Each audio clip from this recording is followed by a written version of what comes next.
kažem, inače ova tema mi je jako osobno, jako mi je bitna kao osobi, jer sam se sama susrela tijekom života sa diskriminacijom. Počevši od show biznisa, gdje naravno su pravila okrutna i već sa 30 godina ti počnu između redova govoriti da si prestar za show biznis, ali primjerice kad sam ja u mojim 40-ima odlučila studirati, meni su se uglavnom ljudi smijali. I ja sam onda opet studirala sa 47 godina, jer vjerujem da čovjek treba uvijek sebe nadograđivati i samog sebe činiti boljim, življim, bez obzira da li ćeš ti konkretno to zanimanje iskoristiti u životu ili ne.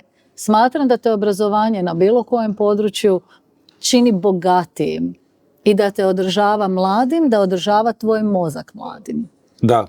To je moje osobno, prosti, sad sam ja previše govorila, ali zaista govorim, jer ljudi često pitaju i o tome, i moram ti reći da je jako lijepo doživjeti kad ljudi ti pošalju poruke i kažu da si ih motivirao za studiranje u zrelim godinama. To sam isto doživjela više puta.